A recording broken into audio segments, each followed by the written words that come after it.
Well, for certainly the rest of the period and probably a whole bunch of the day too. So I'm going to apologize. What? Oh, we'll find out. Well, they're no, that's worse. This is almost as bad. All right. So our objectives for today. We want to explain the operation of a couple of different things that utilize electrostatics in their principles of operation. So the two that I'm saying I want you to be able to understand are electrostatic precipitators and then electrostatic painting devices. We definitely want to get pretty heavily involved with electric fields today, so we want to define an electric field. We want to solve problems related to electric fields and charges and forces, and then we definitely want to be able to draw some simpler electric field diagrams. So there are a few different applications that I could kind of brainstorm that do utilize stationary charges on objects. So one is an electrostatic precipitator. We'll kind of maybe save that one till the end to talk about. I think painting's a way easier one. What's like expensive stuff that like gets custom painted? Cars? I don't know that you do this with a car. Car? Yeah, I guess you can custom paint a car. All right, fine, you can do that. Fine, let's electrostatically paint a car. No, I don't want to do a car. Can we do a motorcycle instead? Is that all right? Sure.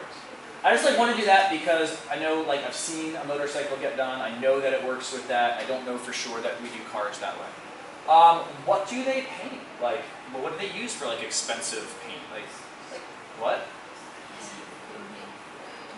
Paint. So we don't use we kind of do use spray paint, but we don't use typical spray paint like graffiti artists would use. We actually use powder, and then we apply it evenly to the thing, and then treat it to get it on there, and so it stays really well. And we don't want to waste a whole lot of powder because it's kind of really expensive. So what we will typically do is charge. I guess we could do it one of two ways, but I should have picked something I have. I don't have a motorcycle. So let's paint my water bottle, all right? So I want to charge my water bottle. It's metal, so I can charge it pretty effectively, and I could give a very even charge distribution because that's what charges do on metals. So we're going to charge this. What do we want to do? Positive or negative? Positive. Fine. We're going to take a whole bunch of electrons from it, make it positively charged, and then we're going to we could just blow a neutral powder onto it, and that neutral powder is going to stick really well. So when those neutral powder molecules, when the neutral powder particles come close, the positive water bottle is going to induce a charge separation in the powder, and boom, we're going to have attraction, just like we had for the lightning going from the cloud to the earth. So we can absolutely paint things using electrostatics, and it works out pretty well. Photocopying uses electrostatics, so we charge the piece of paper where we want the, the toner particles to stick to, and since they're neutral, they're only going to stick effectively to the places on the paper that are charged, right? And then they stick, and we heat it up to melt it, it stays on there, it works really nicely most of the time. So that's electrostatics. And then my last one I have before we go back to the electrostatic precipitators is a type of air filter. Anybody have one like this in your house? I have one like that. And it works pretty good. How often, so there's four of you. Out of the four of you, have any of you cleaned it? Kind of pulled the thing out and cleaned this? So Burton's done it. How long, how many days do you think you need to go before you should clean it? How many? So Burton's saying every week he should clean this. So the way that this thing works is it's got metal plates that run down the whole length. And I think the one I have at home has, it's either 4 or 5 metal plates that run down the whole length. Any idea how many yours? 3, great. So those metal plates get charged, and then there's a fan that blows air through the plates. And what are we trying to filter out of the air? Dust. Fine, cat fur, fine. What? Pollen, right. I mean, and maybe mold spores. But those things are all neutral, and they should be able to stick to those charged metal plates if the metal plates were able to induce a charge separation on them. And they actually do work really well. I agree with Burton, probably weekly cleaning would be pretty good. And you just have to take like a microfiber cloth and wipe that stuff off of those metal plates. But it's kind of disgusting like how much stuff is actually on them after a week or maybe even 3 or 4 days in a bad time of year. Wait, I have a question. Yeah, go ahead. Like painting with electrostatics. Okay. Can't they also do it where like they have like fat or like container of some sort of liquid, like a liquid paint that's been charged, and then they like put the thing in it and they You take want to it out. charge the liquid paint and then stick the neutral thing into it. I think you definitely can paint with the reverse process of what I said, with the neutral thing and with charged paint. I think the problem with that is, I mean, then we're going to have the paint stick just as well to the desk as we'll have it stick to the thing we want to paint. But could we dip this into charged paint? If we had, well, how are we going to keep the paint charged? We'd have to have an insulating container that's holding the plate for sure.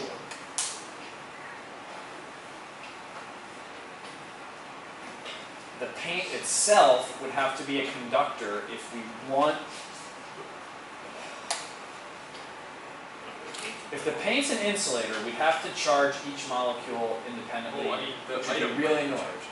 Well, If they're both. No, not the object. I don't is think we charged. can do what you're suggesting. If the object is charged and the liquid is not charged. I think we're going to have issues if we had an insulating liquid, possibly. If we had a charged liquid, definitely not, because that's going to take the charge off the thing we're trying to paint and just ship it to the very outsides of our sample of liquid. I'm not envisioning that being successful. So the last thing I want to talk about, and then we'll try out, is an electrostatic precipitator. Did we come back and say what we thought precipitation meant last class? We did. We said it was when like we're doing chemistry and we have a chemical reaction that forms like solid particles, right? We form a solid precipitate. And that's essentially what we're talking about with electrostatic precipitation, but not exactly the same thing. So the context for electrostatic precipitation is like smoke coming out of like a smokestack, like a power plant, factory, whatever. So the best source of smoke I have is this stuff, which is the hippie smelling stuff. So I'm not going to light it yet because I want to minimize the stink, but I am going to light one of these and it's going to make smoke. Just shift the camera so we can see that. All right, Henry and Jane, you are out of view. I'd have to charge you for the object. So we have, no, you already signed your life away to the district. So we have our source of smoke. Here's our smoke stack, right? So we're going to put that over top of the hippie smell. And then we should see smoke come out of the top of the bottom. I haven't lit it yet, there's no smoke in it. What I have sticking in, well, so what have I done to my smokestack? I've given 2 strips of aluminum foil around the bottom, 1 strip around the bottom, 1 strip around the top. Aluminum foil is a conductor or an insulator. Conductor, right? And then I have dissecting pins going into the bottle through the aluminum foil. And dissecting pins are a conductor or an insulator. Conductor, right. So what I'm going to try and do is charge up all of the metal bits of this. And if I have them charged, then hopefully the neutral smoke particles will stick to the metal things and not come out the top.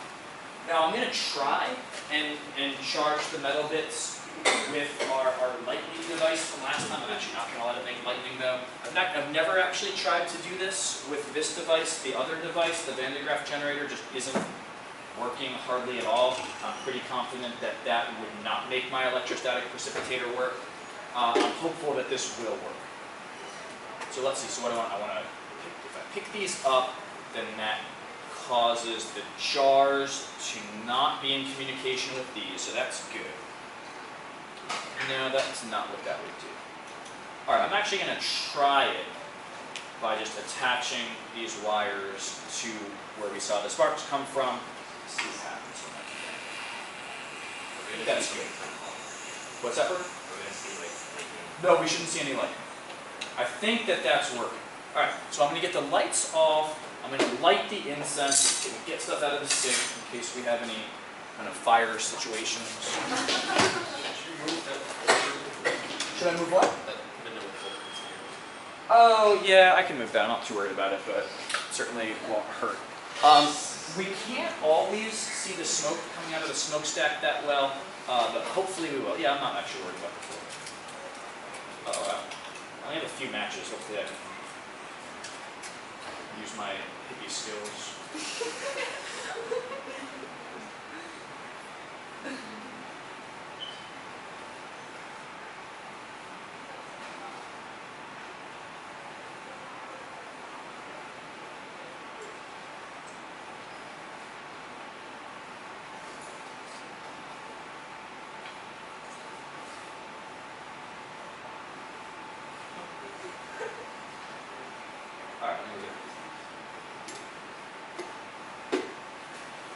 So we hopefully will see smoke come out. Unfortunately, most of you have a white background behind you, so you might not be able to see it that well.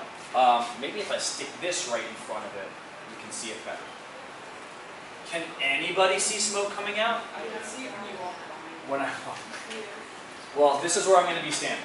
So if you cannot see smoke coming out, and you want to, then why don't you come on if you come on my side and you have the black desk in the background or even the floor, you can see it really well. So if you can't see it and you want to, come on this side. Oh my god, this smells so good.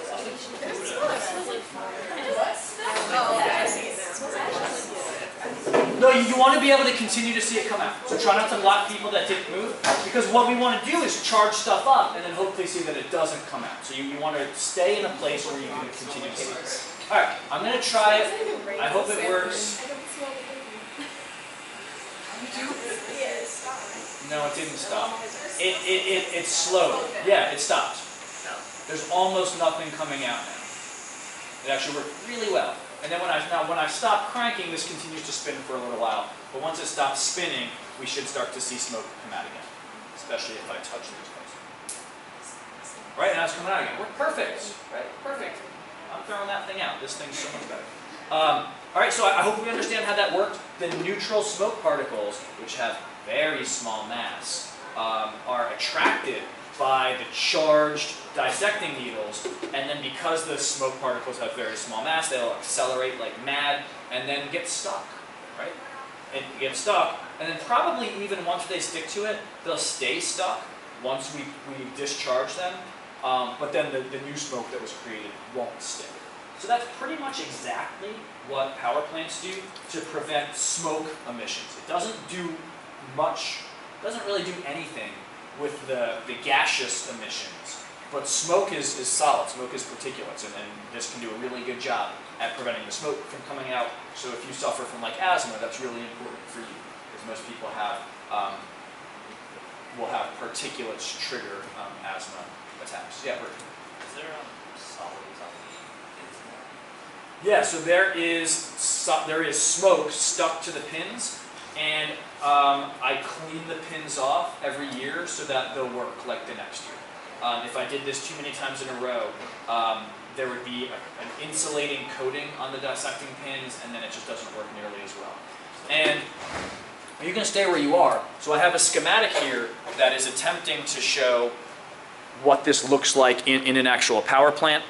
So they obviously don't use soda bottles and dissecting pins, but they do have charged plates running along the inside walls of the smokestack.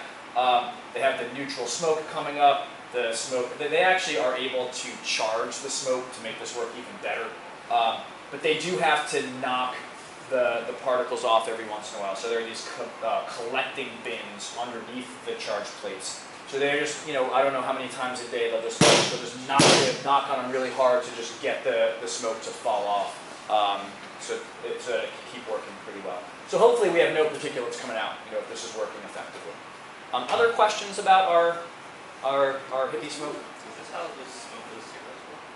Smokeless. electronic cigarettes? Electronic cigarettes don't produce any particulates. Yeah, so there is no smoke. It's just water vapor that comes out of those. Maybe some gaseous compounds, but there is no smoke. You're not burning anything with an electronic cigarette.